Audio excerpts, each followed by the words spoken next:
welcome. I'm delighted to be here. I'd like to thank Val Janess for suggesting this panel.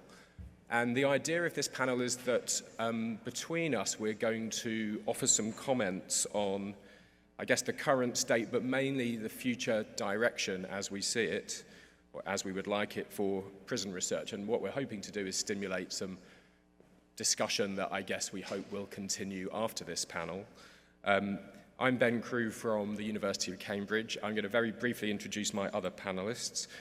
Sandra Bucerius from the University of Alberta in Canada, Danielle Rood from Sam Houston State University in the US, Maximo Sosso from the National University of Litoral in Argentina, and Michael Walker from the University of Minnesota in the US.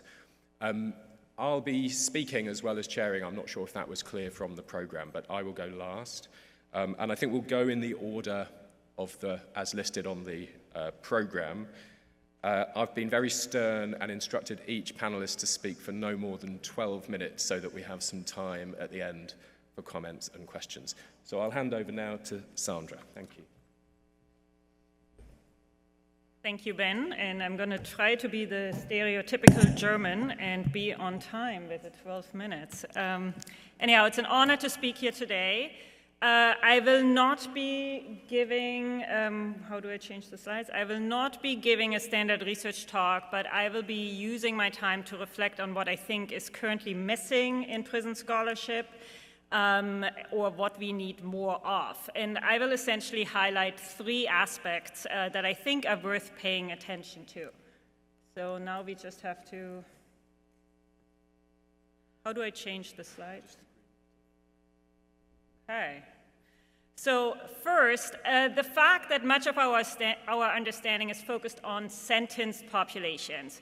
So I think we need to pay much closer attention to the pre-trial population to round out our overall understanding of prison experiences and institutions. And second, I think we need to pay more attention to changes over time within the prison population itself and how external factors influence their position in free society and how external factors then consequently also impact how people view the prison. And third, I think we need to get much better at deeply describing the differences between prisons and prison populations in different contexts.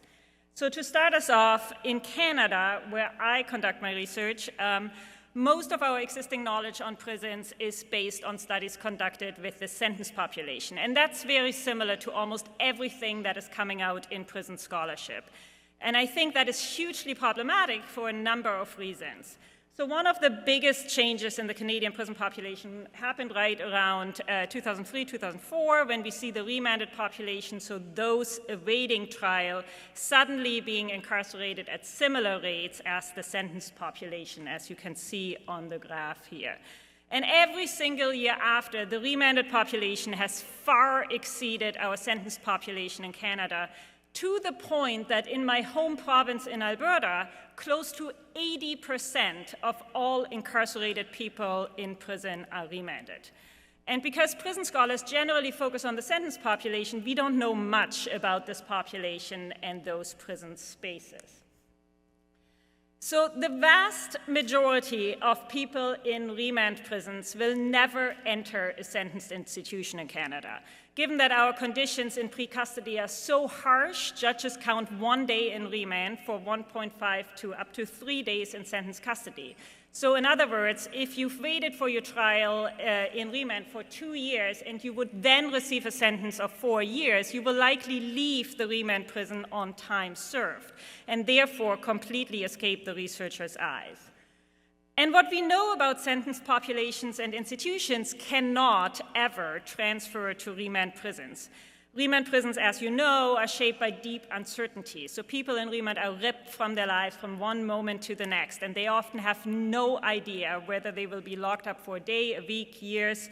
They are mulling over existential questions. So for example, Ted, whom I spoke to last week, told me, I don't know what happened to my dog. Did the cops impound my dog? How will I get him back? No one tells me anything. And so the questions that Ted raises are similar to other uncertainties we've heard about, like do my kids know where I am, will my tent be removed, where's all my stuff, etc. So in addition to this, people in remand are locked up with people who come directly off the streets and are often experiencing extreme withdrawal symptoms, especially in Canada. So as John, a remanded prisoner I spoke to a couple of weeks ago, told me, I hate it when I get a new cell buddy off the street. You never know whether they will survive the night, shit all over the cell for you to fucking clean up, attack you because they're coming off meth. Or consider what Marv says here on the slide. So case in point, in the Edmonton Remand Center, our largest prison in Canada, where I conduct a lot of my research, we had 4 overdose deaths in custody in October alone, so in the last couple of weeks. Ethan, another man in remand, told me his biggest concern is that he has no idea whether his co-accused will testify against him at trial, a concern that's been eating him alive. So these and many other questions are shaping the atmosphere in pretrial custody in a different way than in sentenced institutions. The fact that the lives of people in remand are shaped by deep uncertainties, units are experiencing constant population turnover, drugs are ever present, all that makes these spaces much more volatile than sentenced institutions. And in addition, in Canada anyways, programming or work is not available in most remand spaces, meaning that the vast majority of people in Canadian prisons literally do 24/7 dead time. At the same time, however, and that's a point I can't get into much today, remand centers have also taken on the role of social service institutions, providing services otherwise unavailable or difficult to obtain in free society, which is another reason why I think we need better accounts of these spaces, and that brings me to my second point. So I started prison research in 2016 when we interviewed close to 900 incarcerated people and around 170 COs about their life experiences in Western Canada as part of the University of Alberta Prison Project.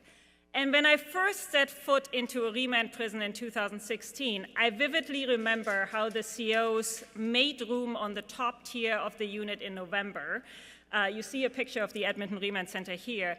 And so the top tier is basically the top there, to essentially accommodate the houseless population that was soon going to come to remand. And that is because our severe temperatures with minus 30 or 40 degrees Celsius make survival in the streets not only difficult, they make it impossible. So if you've never experienced minus 40, and I hope many of you have not, I can tell you that you last maybe 5 minutes without gloves or a face mask before you have serious frostbites. And if you're like me and you have to constantly look for your car key in your purse on a minus 40 days, that will bring tears to your eyes. I can promise you that. We might also be hiring in case you're interested. But anyhow, some of the houseless population commits petty crimes and hopes for some nights at remand on those cold winter nights. And while this was true in 2016 and is true today, the situation between 2016 and today could not be more different. And I think as prison scholars, we need to get better at paying attention to how life circumstances in society in general change what and who we see in prisons over time. So with my colleagues, I'm currently conducting a large-scale mixed method study on the first year post-release. So we interview a randomized sample of 33% of the currently incarcerated population across all 8 institutions in my home province on the day that they leave prison, so literally before they leave the doors, and then over the following year, 5 more times in the community.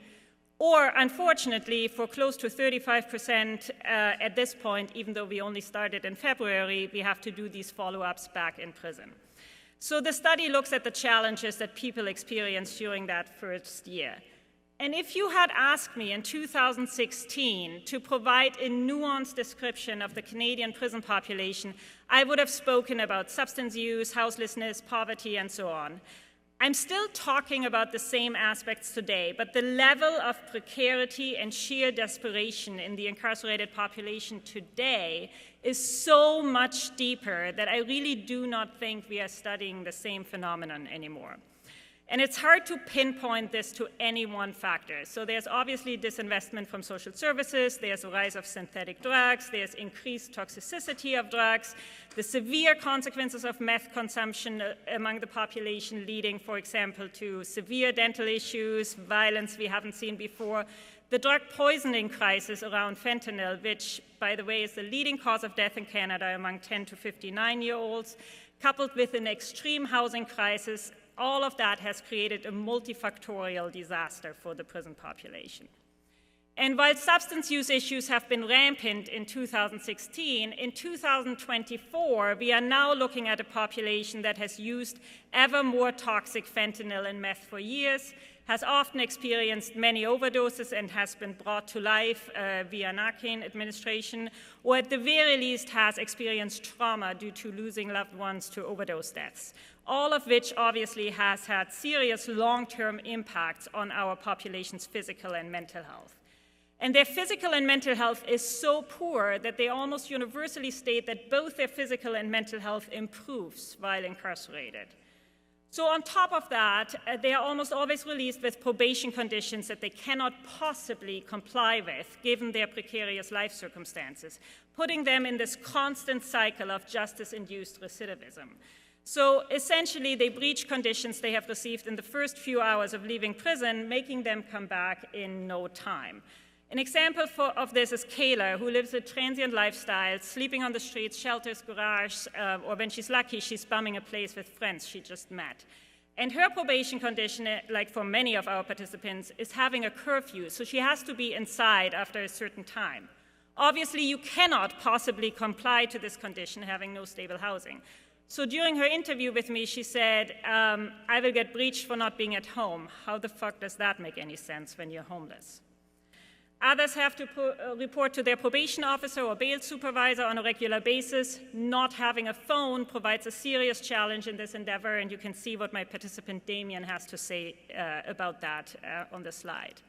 So all of this produces a cycle of the most marginalized people coming back over and again. And while we obviously all know about the revolving door, in Canada anyways, we are looking at a population that is much more marginalized than ever.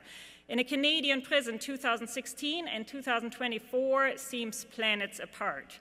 And I think the level of precarity of the population in free society and the increased desperation from 2016 to today changes who we see in prison and if and how they can comply with their conditions. Manuel is driving this point home here when he's saying meth is just so different. And so this brings me to my very short last point. I don't believe we are doing a good enough job as prison scholars to draw out the differences across countries, not just across institutions, but also across the populations and what life circumstances they experience in free society. And so while meth and fentanyl use, for example, are severe in Canada, they are not in the UK, at least according to my conversations with Ben. While our participants may prefer sleeping in prison over dying in minus 40 degrees, the same reasons likely do not apply in San Francisco. While some of our participants are super annoyed when being released from prison because they haven't been able to take care of all their dental issues and can't do so in free society, the problem likely doesn't exist in Norway. So ultimately, circumstances in free society shape how prison populations experience different carceral institutions in their lives and across different countries and contexts. And I think prison scholarship will benefit tremendously from providing more nuanced accounts that don't assume that we are necessarily talking about the same thing when thinking about or talking about prisons and prison populations. Thank you.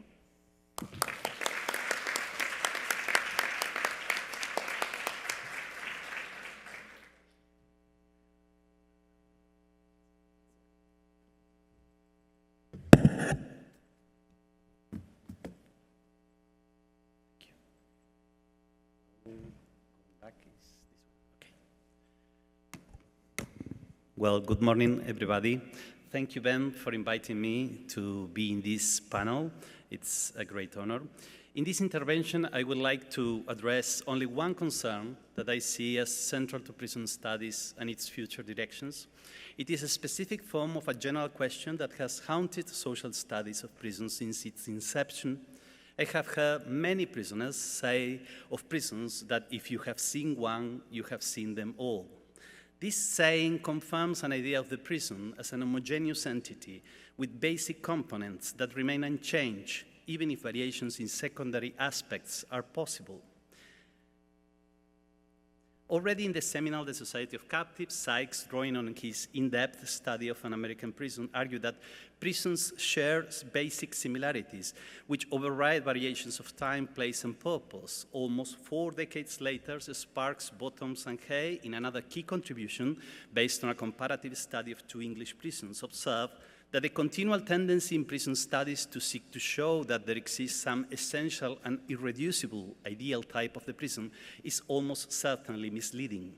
The contrast between these 2 positions developed in the second half of the 20th century in 2 contexts that play a key role in the historical processes of the birth of this form of legal punishment is in itself fascinating and could be the object of a debate at different levels.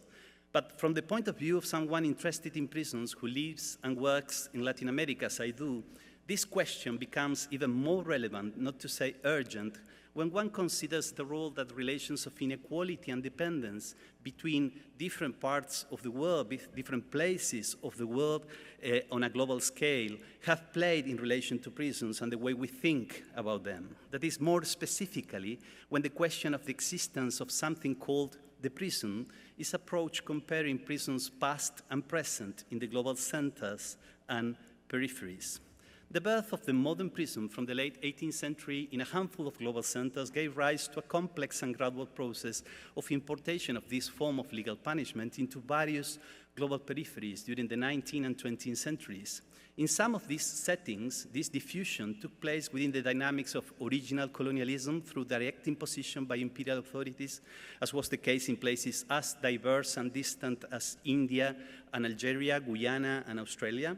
In other such settings, this process took place after the formal independence of nation-states from European empires, as much parts of Latin America within the framework of forms of influence characteristic of neocolonialism, with new, more subtle forms of imposition in which local elites played a crucial role. Indeed, some contemporary changes in prisons in peripheral contexts, such as the introduction of the supermax model or the diffusion of video surveillance, respond to patterns of influence that have continuities with those structures during the past, although it is also possible to identify significant discontinuities as well as important variations across space. In general, in these processes of importation into peripheral context, the modern prison, built in the global centers, has undergone a series of mutations that have given rise to a true metamorphosis, as Robert Castell put it, a true dialectic of the same and the different. Time doesn't permit me to go into them in detail. I will only briefly mention one example, which is often highlighted in the historical literature on prisons in places as diverse as Brazil or India: the extreme diffusion of extra-legal control practices involving high doses of violence by state and non-state agents, characterized by a profound illiberalism closely linked to its colonial and neocolonial character. And there would be many other peculiarities that could be pointed out if we had the time. These peculiarities have not simply been reproduced over time in peripheral prisons, but constituted legacies on the basis of which, at different times, attempts have been made to produce changes that have not always, and in some scenarios not even often, succeeded, giving way to a kind of palimpsestic configuration. Given this imported character of the prison in the global peripheries and other reasons related to inequality and dependency on a global scale in the production of knowledge in the social sciences, it is not surprising that researchers in these places have repeatedly attempted to understand these spaces of confinement using, uncritically, concepts and arguments developed from the rich tradition of prison research in the global centers. This has often been facilitated by the fact that these concepts and arguments have been conceived by their creators as universal, context-free, and placeless, concealing their embeddedness in particular spatial and temporal coordinates that have their own distinctive features. In some cases, this reading of peripheral prisons from the center has led to the construction of narratives of sameness that have theoretically reinforced the image of the prison as a unitary entity, sacrificing the description and explanation of its metamorphosis in the global peripheries. Paradoxically, this has been an intellectual operation often produced by critical prison scholars in the periphery.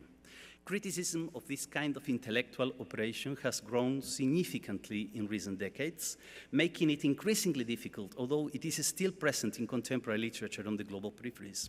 On the other hand, in other cases, this reading from the center has produced narratives of essentializing, reifying difference that theoretically orientalize peripheral prisons and politically reinforce the need for the reform following the path and receipts produced in the centers. Interestingly, such narratives are even less subject to critical scrutiny. I would like to briefly discuss one example of this. Birbeck, more than a decade ago, made an important, ambitious attempt to compare prisons in the North and South of the Americas, facing all the difficulties that such a task entails and that make this type of exercises very rare. He constructed an opposition between two types of incarceration regimes, imprisonment in the northern prisons and internment in the southern prisons. He composed both types from a series of differences between prisons in these two regions around several crucial dimensions: regimentation, surveillance, isolation, supervision, accountability, and formalization. He summarized this argument in this very long quote that I will not read because I will not have time, but I will try to emphasize that he tries to accentuate certain contrasting features in prisons of both regions, taking them to their maximum expression, hiding that in both there are cases and developments in which differences may be less marked. It is important to underline how in this paragraph, in which he summarizes his main argument, the differences between both regions are articulated with constant quantitative references to more or less, but then it is resolved in expressing this contrast qualitatively as manifestations of two types of regimes of confinement.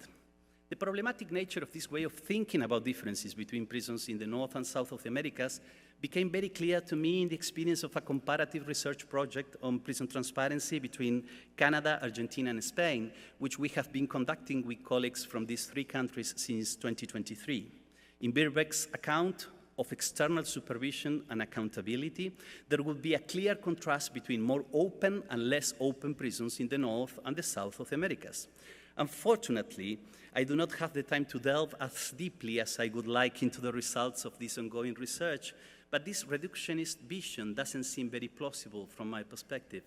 Very synthetically, in the Argentinian context, there is a clear paradox of the total absence of a language and practice of prison transparency by the prison services themselves, linked to its militarized and authoritarian tradition, but they are accompanied by a high level of permeability or porosity of the prisons, which allows various external actors, from oversight mechanisms to social organizations and public universities that produce different kinds of intervention inside, to be constantly in direct contact with prisoners and their experiences, giving rise to various forms of prison transparency from above and from below, in direct or indirect ways, but always in a framework of contestation and struggle.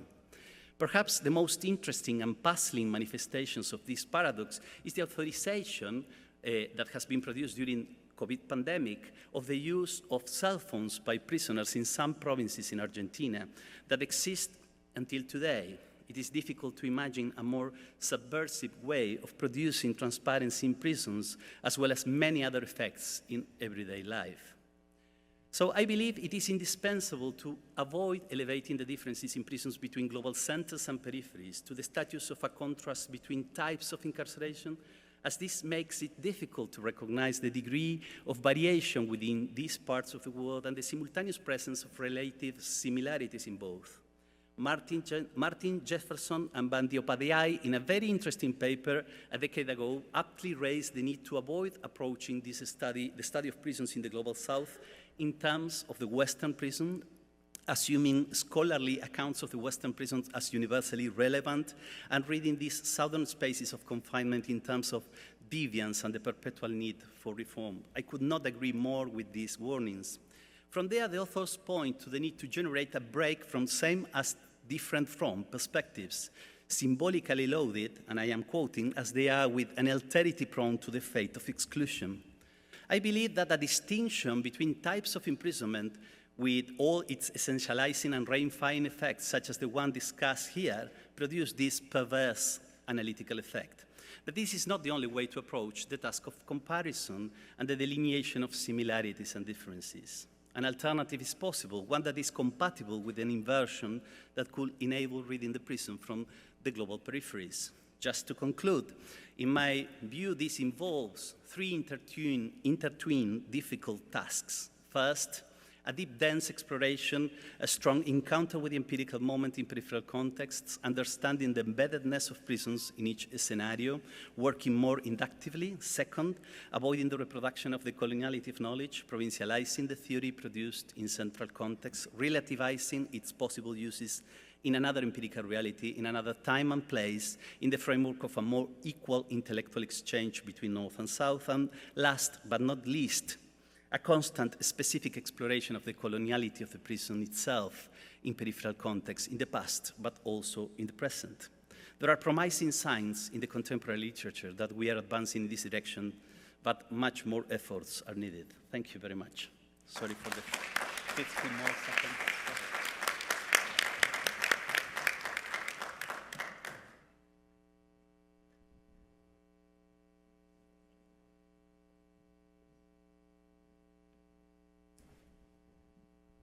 This is what oh, you can hear me. Okay, well then I don't need this. How y'all doing? Okay. It's good enough. We'll see how this goes following, we'll see how my perspective sort of meshes with everyone else's here. So I have sort of two ideas, two threads of thinking in my mind. And as you can see, I didn't want to bring my laptop, which is big, so I'm using my phone. So we'll see how well this goes as well. But I have these two threads of thinking around the future of the study of prisons or just punishment in general. And so I'm going to give you these two small accounts to help sort of introduce these ideas, and then I'll try to bring it back towards the end. So when I was in graduate school, I took a class in physics, not because of anything other than I was just a nerd, and I was not obviously going to study physics. I think it was because I had taken a theory class, and I had come across Auguste Comte's term, social physics, originally, and I was like, oh, okay, physics, I'm going to go, go do the wrong thing and go study this that I wasn't going to understand. But what struck me about the little time that I spent in physics, as failed as it was that there was just mostly one or two definitions for the same, like the concept that existed. There was not 32 different concepts for gravity, for example. And there weren't a bunch of people arguing about what gravity is or what it could be. There were more arguments around how you could use gravity to make an to explain some kind of phenomena that you see operating in the universe. But it wasn't contested, like how you could calculate mathematically what gravity itself is. But then in my social science classes, in my sociology courses, things were much more complicated. And so complicated at first that I started to write down every time I saw a new definition of the term status or social control or stratification or social structure or name your concept, society itself. And what ended up happening was I built a little social science dictionary, and the dictionary has a bunch of different entries for every single time. So I'd have the term in one column, then I have the definition quoted, and then I have the citation. Here's where I got it from. And what I'm finding is that in most cases, there's some variation, in some cases actually wide variation on even simple terms like what is social control. It depends on who you're talking to, it depends on who their audience is, it depends on how they plan on using it. What is human capital? What is social capital? What is status in this case? What is status in another case? And these the differences here between the uses of these different terms, for me, became a fog. It made it very difficult to get through graduate school because I just felt like there was nothing that I could stand on and just say, okay, this is what it is. A few years later, I graduate. I finish my PhD. I take my first job at the University of Nebraska. And a graduate student comes in and he asked me about wanting to study jails and prisons. And I said, okay, yeah. So he's like, well, I'm just kind of interested in like these general perspectives on jails. I don't know exactly what it is I'm going to study. He was kind of moving in and out of talking about jails and prisons together, which I find happens quite a lot. People sort of mix the two, be a little bit like mixing up college and high school, I think, in some regard. But so I said, well, what have you read on institutions and organizations and this kind of stuff? And he's like, well, I don't know exactly, but just, anything you tell me to read, I'm going to read. I was like, well, start with Irving Goffman's Total Institutions. Start with that book. And he said, okay, Goffman. He's struggling to write, doesn't know who Irving Goffman is. Now, I felt some kind of way about it at first. I was like, how do you not know who Irving Goffman is, just as a social scientist, but why do you also not know anything about this book on total institutions? Why have you never heard of this? Why is this me saying this to you, this new thing? And my general perspective is, leaving that particular example alone for a moment, my general perspective on social science is that things are more alike than they are different. That social phenomena tend to be repeated because the people doing them is us, people. And we tend to respond to the same kinds of circumstances in very similar ways. Otherwise, there could be no such thing as a social science. There'd be nothing for us to study if every time we went someplace, we had to learn all about that place brand new. And so the idea that we have some theories that are in fact useful, that do explain quite a bit of social phenomenon, I think it is a mistake to not use them more. And it's not to say that there's no research that does this. In fact, there's plenty of scholars who are reading widely and applying broad theories in many different ways. And I'm not saying that also that I do this. This is a thing that I'm thinking about my own research, like what should I be thinking about and how should I be making sense of what I see in the world. But I would say that in most cases, the things that we think differ, they differ in degree, not so much in kind. And so to the extent that that is true, then we need to think more broadly about what do we understand about the basic levels of social life in any given circumstance. Now, if we only end up reading one body of literature, you'll get it wrong, almost for sure. If you only read what race scholars or gender scholars have to say, those are two important frames, but they're just two, and they don't explain all of the social behavior in any given situation. So then I'm left with these questions. So what might a dramaturgical approach to social relations look like in a study of prisons or a study of reentry? What might the study of rituals, just in general, how might that inform or frame, or how might a prison study help to reshape that theory, right? How might we go back if we look at Randall Collins' perspectives on interactional ritual chains and realize where it fails and where it succeeds based upon this study in prisons or these several studies? But to do that, we need to be sort of looking at things much differently than we do right now. I think about Jack Gibbs's work. He wrote this basically like the treatise on social control. I wonder how often it is in fact cited. I guess I could go look it up. I haven't bothered to go do so. But then there are other sorts of books like this that gather the meanings and the uses of the term culture and of power. And what I find in most cases is that some of these different definitions just make it more difficult to have any kind of body of knowledge around anything that we may be studying. So given that we consistently find, for example, that there's a kind of institutional arrangement that leads to more black people being imprisoned.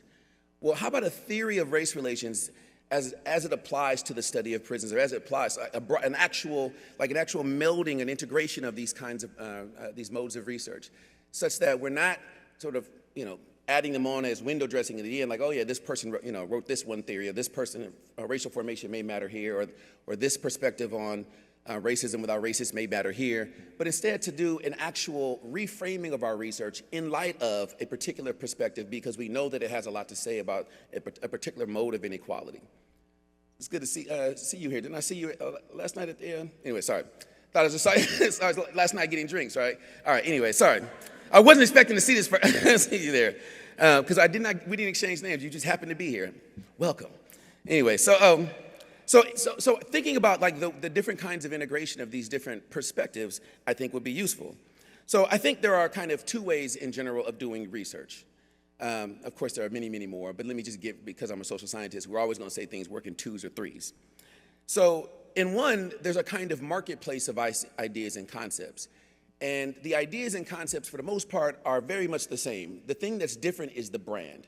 Here's the brand that I'm using, that I'm offering here. Study this, use my wording, use my language system, use my arguments here, and we'll go forward. Or if I can convince you to do that, then I'll have a successful career, to the extent that you adopt my language. In my book, I write of penal residence. If other people start writing penal residence, my brand wins, right? But if we don't do that, if we're using inmates, we're using prisoners, we're using some other term, that's fine as well. We're all still talking about the same kind of social phenomena. Now, in that area, looking at social science in that way, your career is going to certainly be built up to the extent that you can get people to adopt your ideas, your concept, even if the concept that you're trying to get them to adopt already exists.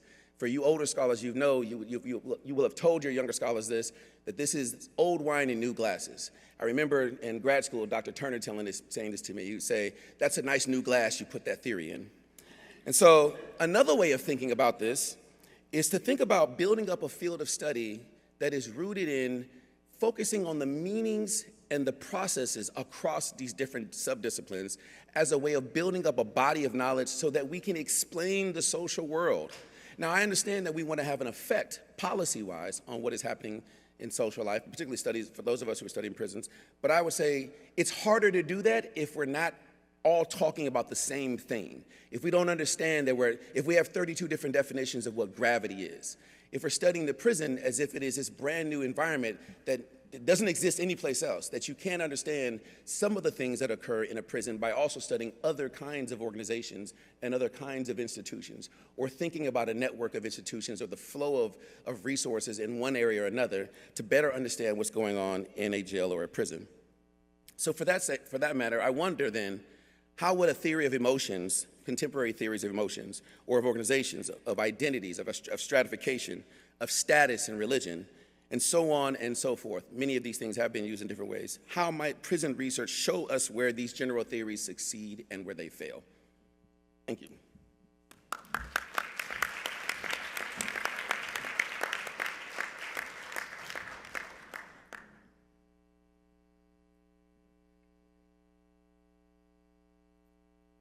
You won't believe it, but we did not really talk much about what we were going to say, and the presentations are phenomenally well crafted together. The last sentence that Michael just uttered literally is what I'm going to present to you. So I think you're going to find some really interesting thoughts coming up when you put together all the presentations. So thank you, Ben, and thank you, Val, for organizing the panel. My name is Danielle, and I'm from Sam Houston.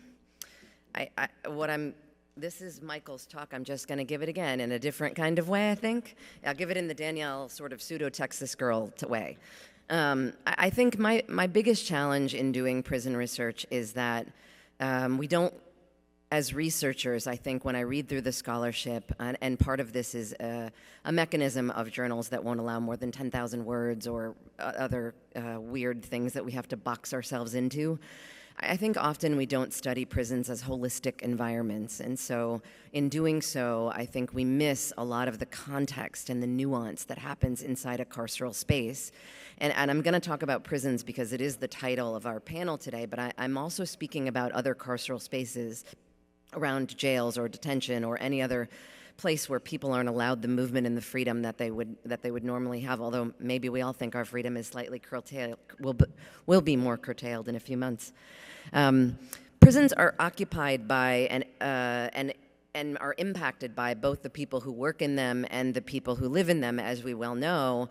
But often when you read research, especially American research, you will read research about correctional officers, carceral staff, or you will read papers around particular types of residents. So in my own work, and I'm guilty of this, so I'm calling myself to the mat, I think, in many ways. Somebody did a project in solitary confinement, or someone does a project in a behavioral health unit, or someone does a project in a mental health unit. But we don't see how all of the pieces fit together to make up the world, the intimate world that is a prison. And I'm not suggesting that you, extend your studies for 15 years and still hope you're going to get tenure. And I'm not suggesting that you try to, force punishment in society to take your 80,000 word article. But what I am saying is that we need to think about prisons as very, very, very complex systems. And when we only look at a little piece of them, we don't see them within their full context. And we try, we give a study site background, and we give some sort of, here's what's going on in the world of prisons, and here's what's going on in my state or in my jurisdiction. But it doesn't do it justice. If you've been inside a prison, and I'm guessing by the fact that most of you are in this room that you have, you know that they are little mini microcosm cities.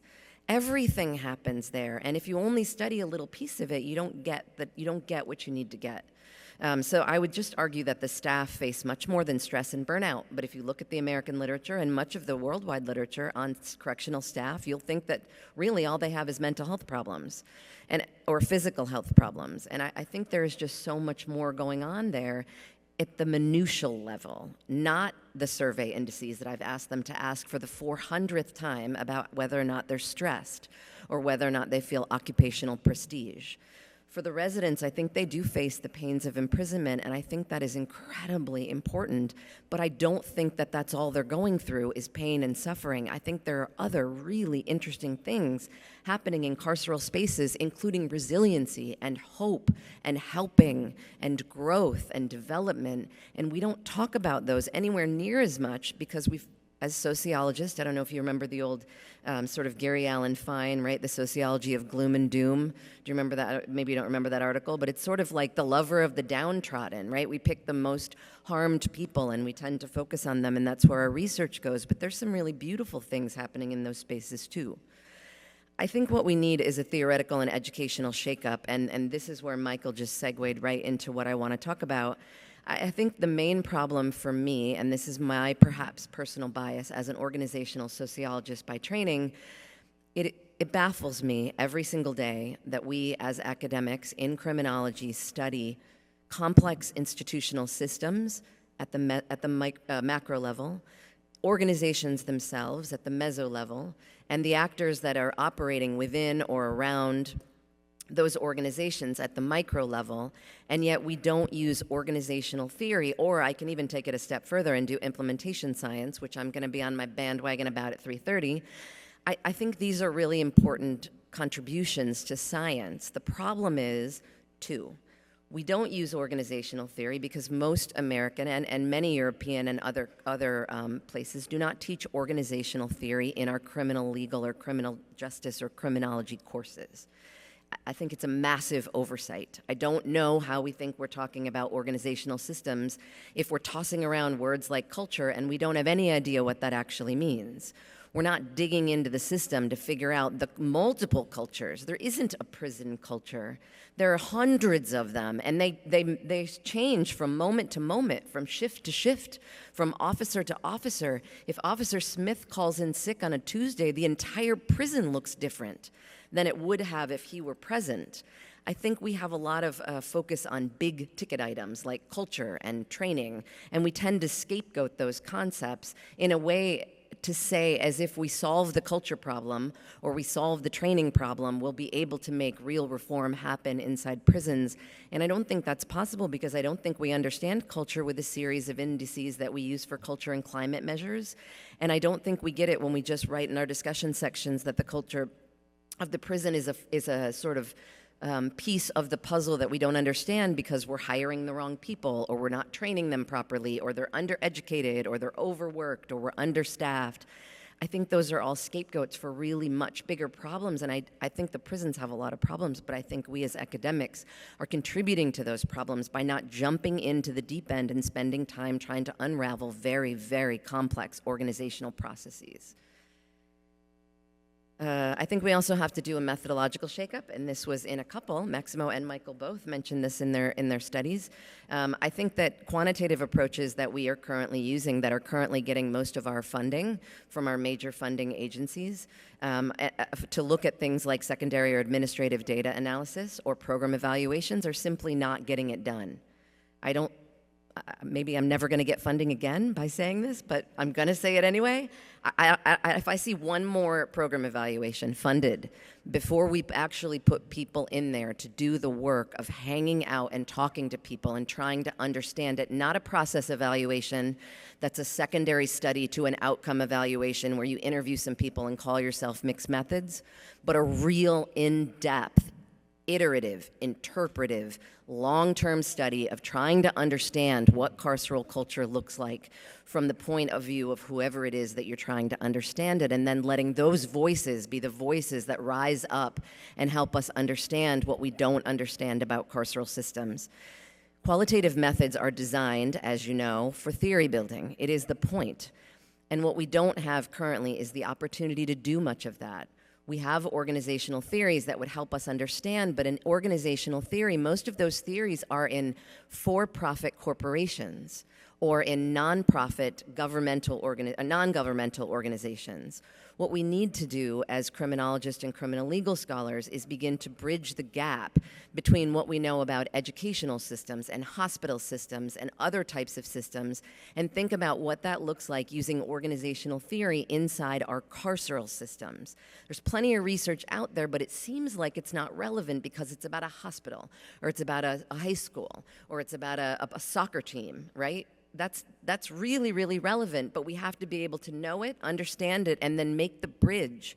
Then we would be able to use organizational theory, organizational psychology, organizational behavior to help understand what's happening in prisons. And to do that would mean that we would not only be able to build on theory that we already have, such as extension or expansion or refinement of current theories, we would also be able to build new theories, to my co-panel's points, to be able to understand specifically what's happening inside corrections. I don't think we can correct corrections until we correct ourselves. Thank you.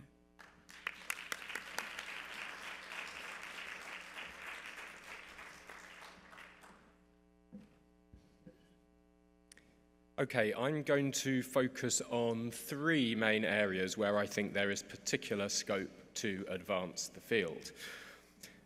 The first, which I guess is the most elemental, relates to the deprivation of liberty.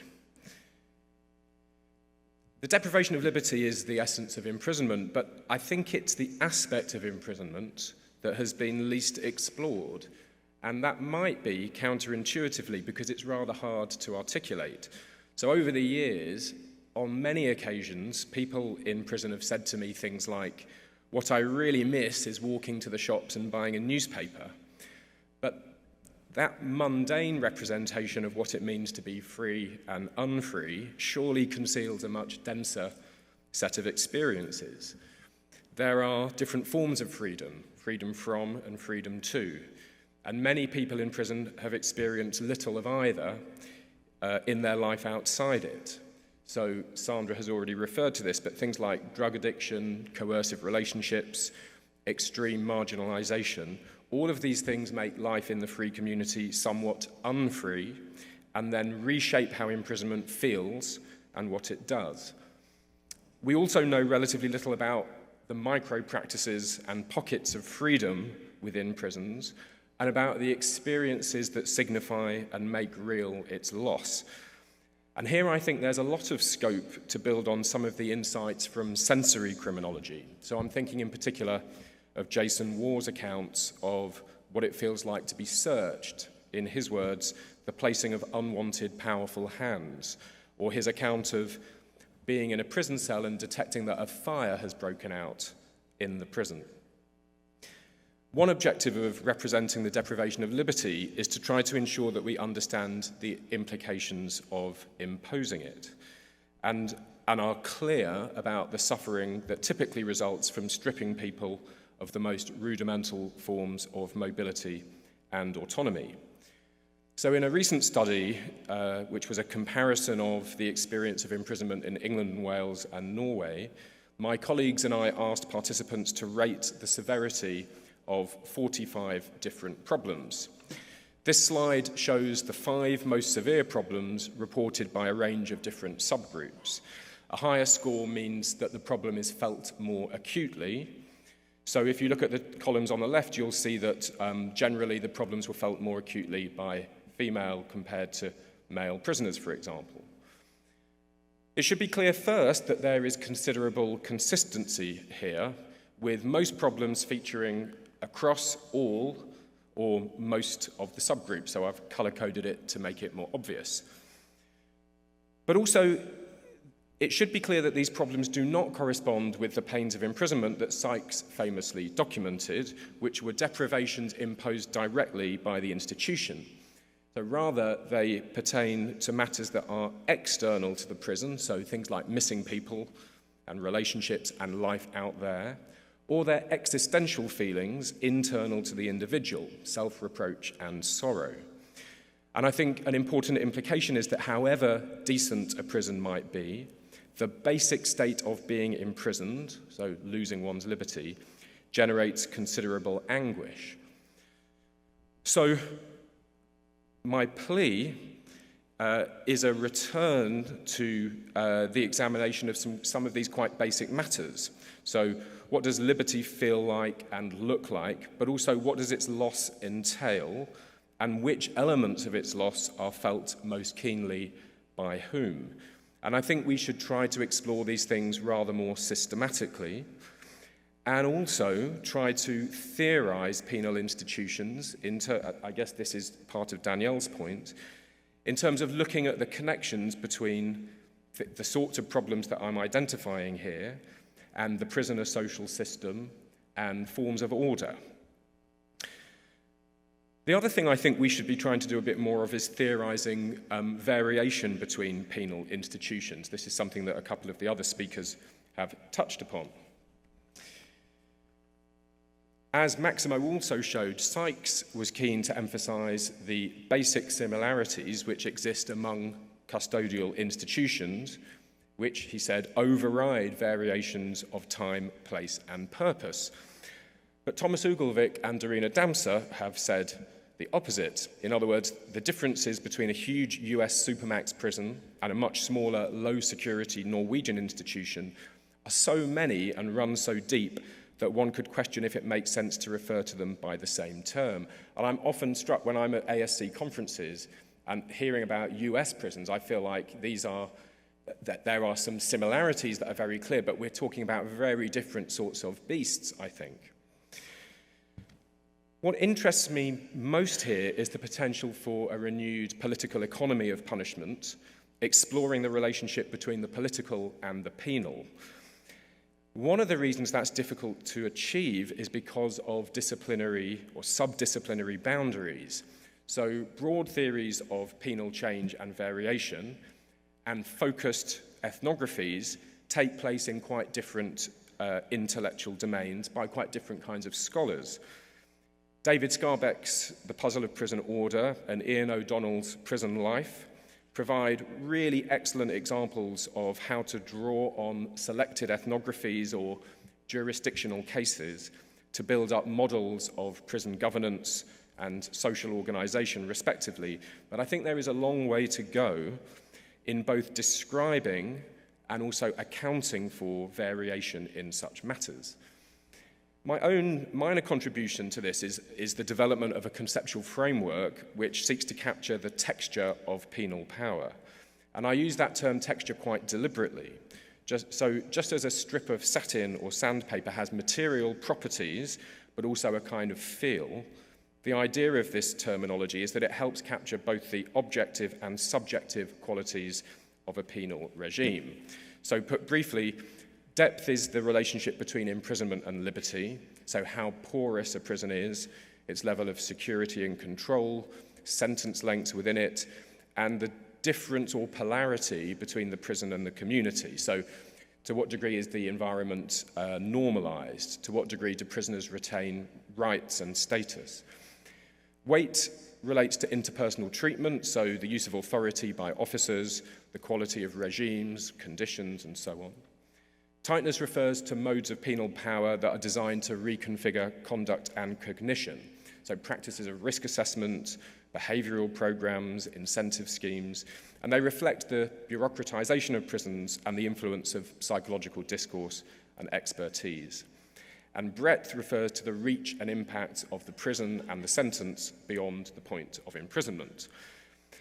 And my hope is that these dimensional metaphors might be productive for comparative analyses of regimes. So they might provide a set of coordinates that help us move beyond trying to compare specific policies and practices towards a more expansive looking at more expansive textural qualities.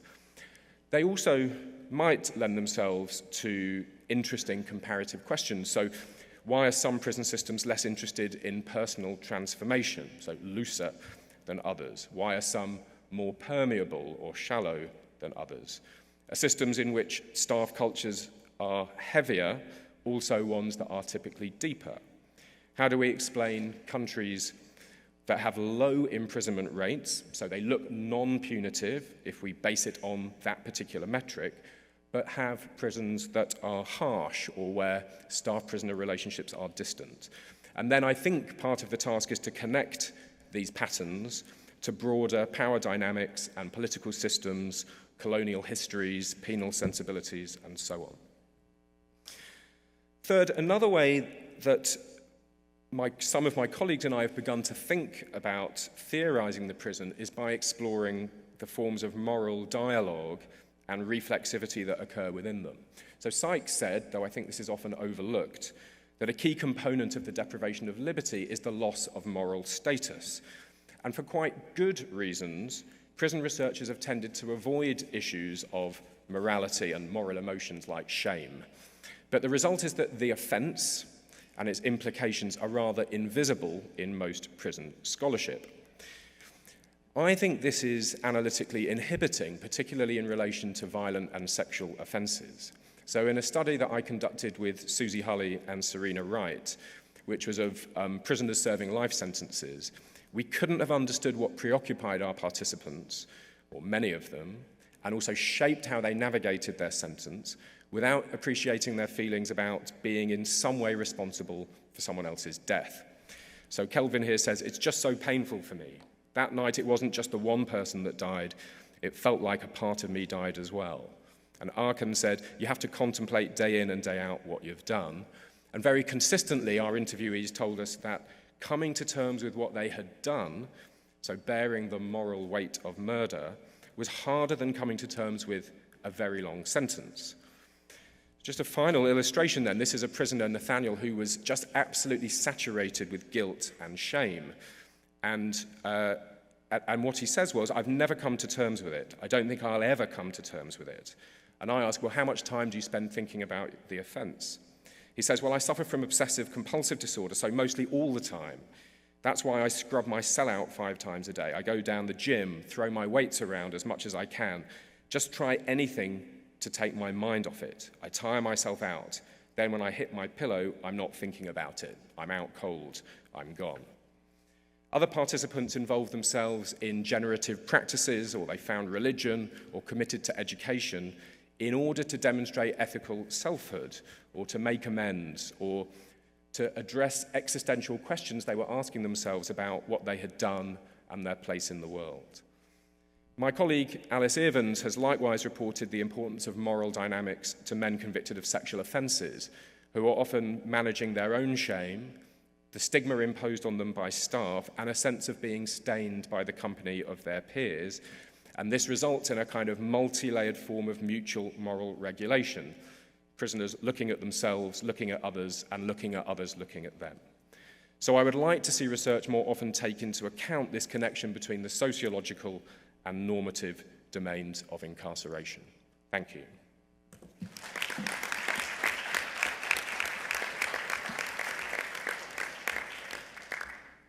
Okay,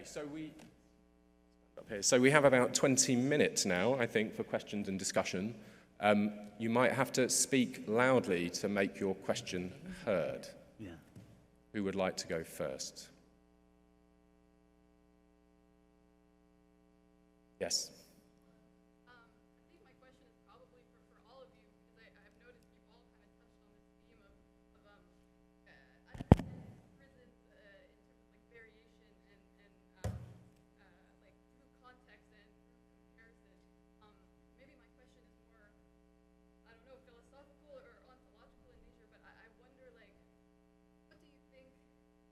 Studying prisons in that way would produce, or achieve,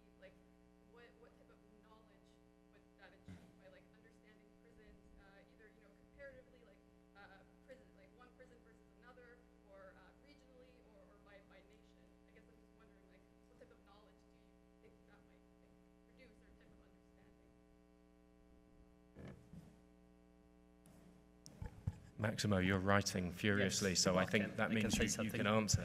I think that one very important thing about thinking about similarities and differences between prisons in different parts of the world, or even in the same part of the world, is that you always have the opportunity to reframe what you have taken for granted, particularly when you have studied one single prison. Many of us have been doing a lot of field work, ethnographic field work, or other kind of field work in one prison. And I think that when you escape from that universe that you have handled quite well to understand and contrast this with other places, is always refreshing the way you look at even the ones that are more familiar to you. So, and particularly from the point of view of the central context, peripheral context, I think that another important issue in these relations is breaking the traditional hierarchization and dependency. So we can rethink how we think about prisons in northern scenarios, in central scenarios, because we have read stuff or have been doing field work in southern context. The example of the book of Ian O'Donnell that is here with us is a very good example of doing this. Also, the work by David Scarbrack about the different context, the different ways of producing prison order is, I think it's an interesting example of how, you know, visiting and working in the South could also help to rethink some questions about the North. So these are the two thoughts that I have in my mind now. I think it also tells us something about the different societies. So Michael was referring to the stark overrepresentation and over-incarceration of Black people in the United States. When you think about the Western Canadian context, and I know you're from Western Canada, we see almost no Black people in Western Canadian prisons, but we have a severe over-incarceration, mass incarceration of Indigenous people of close to 60% in our prisons, which is atrocious. So it tells us something about how the different societal contexts shape the prison environment, and how, you know, in our context anyways, how the colonial practices are continuing to today, which they do also probably in Massimo's research context, but not necessarily, that's not necessarily the phenomenon we see across the world. So I think prison can tell us something about the outer society. Yeah. I guess the thing that I try to remind myself when I'm studying any group of people is to just to keep in mind that I don't know their experiences.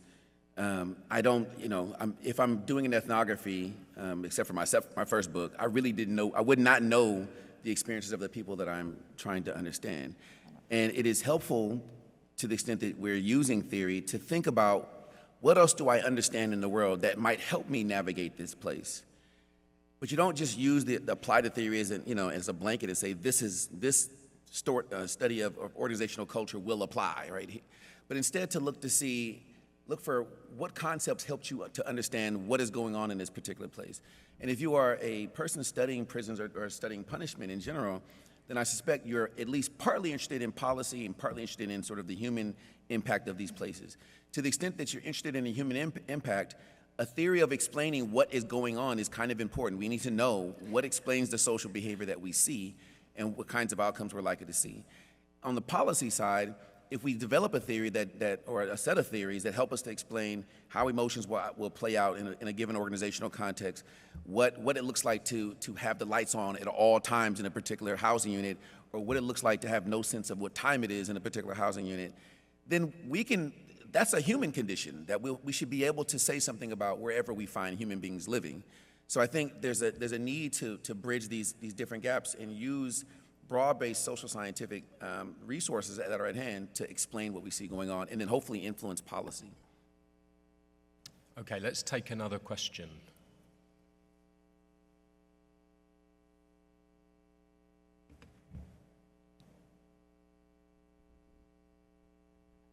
Sergio. Maybe, Sergio, it's better if you do it in the microphone. Okay, thank you for the presentation. And then I was thinking what we can do as a criminologist to open more to the researcher the prison space, and also for ethnography. It's so hard in many countries to do like this. And I had like a very different experience in the different countries. For example, when I asked in Brazil, they invite me to sleep inside, live more than 1 month inside. It was very, very radical difference between the other experience. There was like a block of content. What we can do for multiplying these kinds of research, also for young scholars, that is very hard otherwise. This kind of bureaucratic barrier that many prison systems put on the research. Thank you. So the question is, what can we do to encourage more ethnographic research? What we can do for overcome the barrier that the prison system put this kind of research in many countries? I haven't. I don't know if this is the only answer. I don't think so. But one thing that I think about a lot in and maybe this is true for some people in the room, in my early career, I was taught to ask research questions, right? And then go find a research site. And what I learned in applied criminology is that that's complete and utter BS. What I need to do is talk to people who work in prison or who live in prison and ask them what they need. And so what I spend my time doing around the US is just talking to various people who work in prisons at any level. At the lowest level, correctional officers or social workers. At the highest level, wardens and administrators, people who are incarcerated who write to my research team. We ask them, like, if you could get answers to some question that you have, what would it be?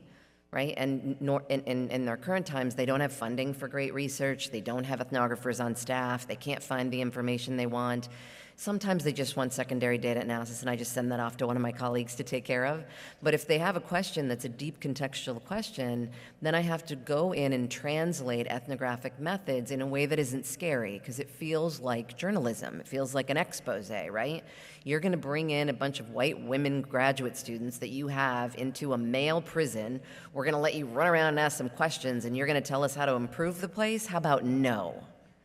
Right? And so it's a long process. It takes anywhere from, for me, it usually takes anywhere from 12 to 24 months to have these conversations over and over again. And the cool thing is, at the end of that, it isn't me asking to get let in. It's not me asking for access. It's them asking me to please help them.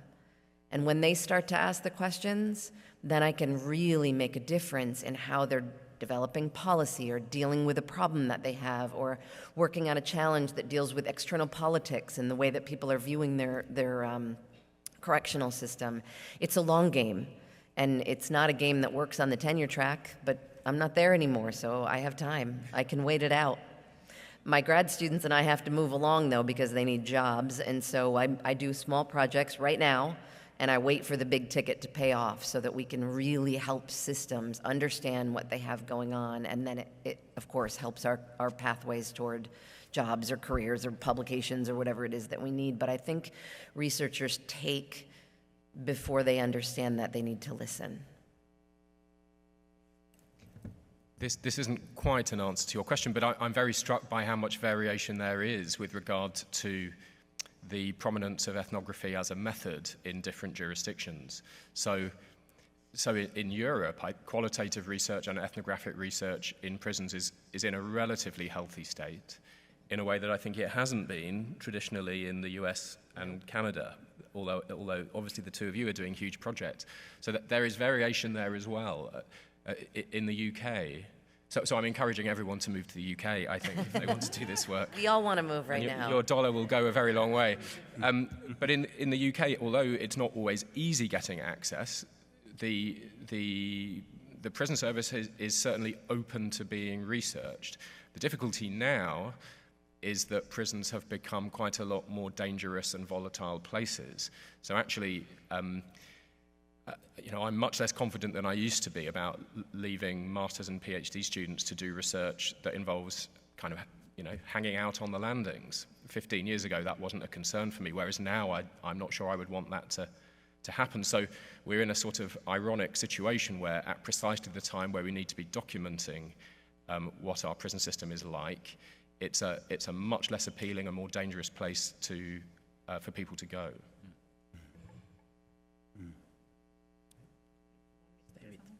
Okay, he wants me to say something. Okay, I can speak to the Canadian context. There's a persistent narrative in Canada that you can't get access to prisons. And I actually do not believe that to be true. So I think I very much agree with what Danielle says. It's a long game. You need to have conversations with people over a long period of time. You cannot expect to receive access on your first meeting. You need to listen to what questions people actually bring to you, et cetera, et cetera. So I agree with everything Danielle has said, but also, if you're students in the room, you need to remember that there's a lot of turnover in ministries and places where people make decisions. And just because you may have received a no 2 years ago doesn't necessarily mean that you will receive a no tomorrow. And so I think in Canada, anyways, there is this persistent narrative that you can't receive access to prisons, whereas our team really has never had any issues, at least in Alberta. We have tried other provinces and have not received access. But so you need to really see who's in charge and whether or not they might be open to that kind of research in that particular moment in time. And that changes, yeah. Do we have another question?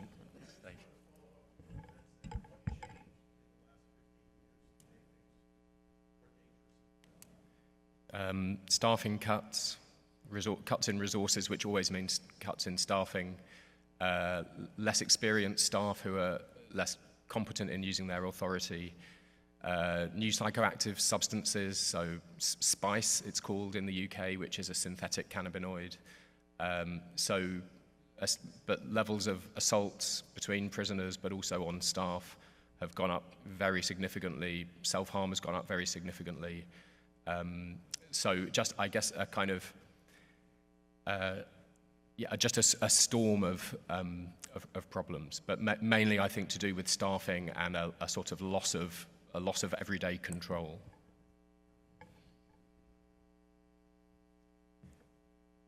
Yeah. Yes. Yeah. I think so.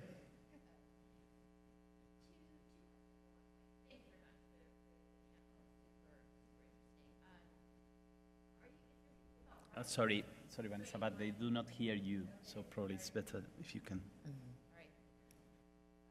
Can you hear me? Yes. Very well. If you're thinking about writing something for the journal, you could do 1,000 words on each of your research agendas. We would be very happy to have that. Punishment Society, Maximo, you? Of course. You can decide on that. I want to hear from the panel if you have some successful examples. This tags on to your question about the kind of what do we do with this cumulative knowledge or shift in knowledge, the purpose of knowledge. In a related field, border criminology, there's been accumulation of knowledge. We just have a lot of information, analysis, explanations for why we have crimigration. And then we've turned now to thinking, well, what do we do with this collective knowledge, right? How do we enter into the normative dimension or the policy, right? On a cultural realm, changing, right? A paradigm of thinking about this, and maybe on the policy level. So I was curious because many of you mentioned some of these examples, but if you could speak to some of your maybe success or failure attempts to take the knowledge that you've had or collective knowledge in a way that has been transformative or that you felt actually did change. So I would love to hear from all of the examples. I have one, if I may. Well, I have been involved in the last year in doing field work on the use of mobile phones or cell phones in several provinces in Argentina that has been legally authorized during the pandemic, and still prisoners could use it in some of the provinces, not in all.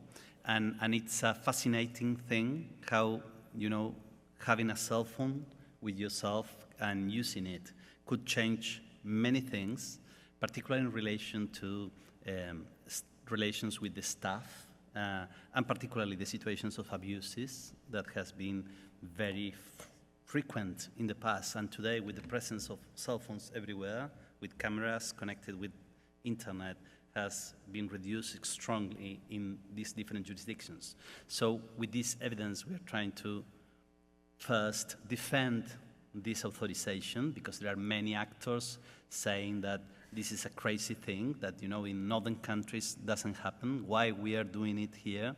And second, we are trying to influence many different actors in other provinces. And I think that these kind of things are interesting as, in a way, a successful story of how you can, as a researcher, be involved in trying to promote a change that you think really produce a positive transformation of prison life. Okay, I'm gonna like reaching for one here. I think one thing that I think a lot about is the translation of research out of academia and into the hands of the people who work in prisons or who live in prisons. And so I think one way of making our research more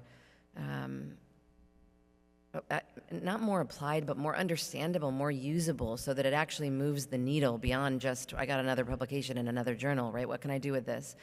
My most recent project that ended in March of this year was a BJA fellowship, too. So two things come out of this, right? I was making fun of the granting agencies earlier, but I will thank BJA for taking a chance on something weird.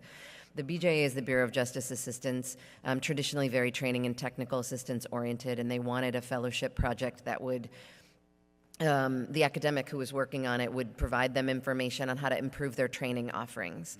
I'm not a huge fan of their training offerings, no offense to BJA, but I don't know any correctional staff that go online and sit around and do like online courses, right? So what I said to BJA to get funded was, thank you, I don't want to do that, but I'd like to do this. Would you rather just fund that? Which is ridiculous, and they were like, we would. And so we ended up changing the sort of idea that BJA is just a training and technical assistance through its fellowships, but that if you want to change the way training is done in organizational spaces, you need to actually ask the people who are in the organizations what they don't know. The next, I'll try to be really brief, but the next part, though, is that to develop training programs based on the data that we provided is going to take years. They don't have years, right? They don't work the way that we work, right? I'll get this paper out in the next 3 years, right? They need it now. And so what we were able to do then was recommend a series of training protocols, and then I have a podcast that for a different project that's funded by the National Institute on Drug Abuse, and we were able to get the National Institute on Drug Abuse and BJA to partner for one season of the podcast. So the most pressing training needs that correctional staff said they needed, we then scripted 12 to 15-minute episodes where we take 5 or 6 really difficult to understand ivory tower journal articles with stuff like propensity score matching and multilinear models, and they, no correctional officer has any idea what that means. We're able to take it and put it into everyday language, and then we put it out there, and that season 7 is all dedicated to correctional staff or people working in treatment. They want to understand what is SPICE in the UK is K2 for us. They want to understand what to do with co-occurring disorders. They want to understand what to do with sexual assaults and with the increase in suicide that they're seeing, especially suicides among staff. And so if you go through those, it's not everything, but they did describe to us in that project that they were willing to listen to a 12 to 15-minute podcast with me talking to them in a normal voice, using regular everyday language, not things like epistemology, talking to them on their drive to work. So I don't know what I'm going to run into today, but I do know I could find out some information in the next 12 minutes from Danielle about K2. What do we know about it? What can I do about it? What can I do right now?